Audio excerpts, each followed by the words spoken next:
Rob Thames, going to show me how to use this for, what did you call that? This is an elbow shoulder trainer. It was kind of a rehabilitation tool that we came up with that was centered around this flexible bar technology, which really gives another dimension to your rehab conditioning as you come off of a surgery or off of an injury with ulnar collateral damage in the elbow, or maybe some medial or lateral epicondyle issues in the elbow.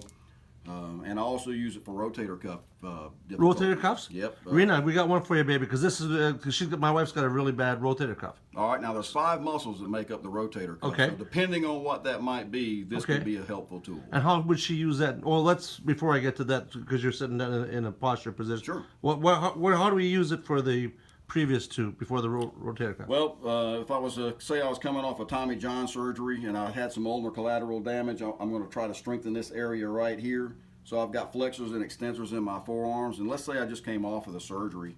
Now this is a removable weight. This head really doesn't have a lot of weight to it, so it's kind of just a stop for the weight. Okay. But we've got a 1.25 pound weight on here, or disc weight. It's got a standard hole in it, so any plate, if you bought this without the weight, you can go to any place and buy a 2.5 pound plate and it will fit right over here, really? Or a 5 pound plate. When I did my original work, I used a 5 pound plate. Okay.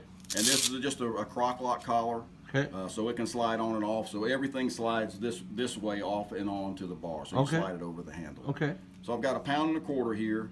And if I was fresh off the injury or a surgical procedure, and I'm just trying to regain mobility and some flexibility and strength in my arm, I'll start way up the shaft, because this makes this very light. So I can just go through internal and external rotations and just work these very diligently, just like you would do in a rehab setting, and get some strength back and some mobility back. Now, as I get stronger over the weeks, then I can move farther down the shaft, and because this bar has flex in it, you can see it bend right there. Yeah. It gives me an eccentric pull on the bottom, and that is the difference in this particular tool and all the others that you use, is this has flexibility, which gives you an enhanced eccentric condition. So as I get to more full strength and I get down here, now I got a lot of flex, and this bar is really flexing. So that 1.25 pounds feels like about 12 pounds. Right. So now I'm really getting a workout on top of my rehab conditioning, which is going to help me regain full strength and full capacity in my elbow, whether I'm if I'm a throwing athlete that comes across any kind of elbow conditions, or golfers or tennis players. Yeah. They all have these. So this is a great conditioning tool, and don't wait till you get injured to try something like that. This is something that you want to put into your program, your strength and conditioning program. We call it prehabilitative. Prehabilitative. So that way you're working on heading off those injuries before you ever get there. How do they teach everybody this in South Carolina? You guys learned this like in grade 1? You guys got more.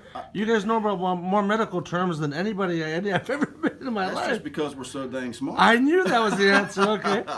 Now, the other part of this, when we talk about some rotator cuff issues, I went through some of that with when I was a pitcher at the high school level, and ended up having some difficulties with that. And when I developed let me go back to the problem. The problem is with pitching, especially, or a throwing athlete, is the arm is accelerating at such a high speed. You have the acceleration factor from here all the way to here at a release point, and then from the release to right here is the shortest plane of action that you can possibly think of, that you got to stop the arm. It's the acceleration. It's the fast acceleration. You can't do it, and you can't replicate it in exercise or rehab to be able to strengthen those muscles to stop the arm that's moving that fast. You can't train it. Yeah.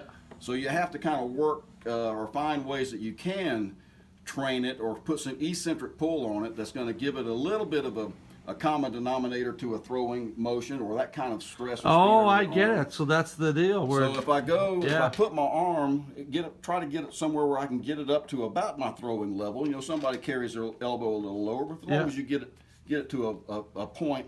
And again, you can use a different plate to give you some different, but I'm looking for the eccentric pull. So I'm gonna throw this against my forearm and create a flex or a pull, a load, that now I can just ease it down. And if I go through 10, 15 reps of that 3 times through, just easing it down, my infraspinatus and teres minor are going to get on fire. And that's the rotator cuff area? That's part of them. That's okay. part of them. Okay. There's several different muscles that make up that rotator cuff. Okay. But those are the ones that have a tremendous amount of difficulty in decelerating the arm for the throwing athlete. Rob Thames, Terry Hashimoto with SwingBalance here in Columbia, South Carolina. Wicked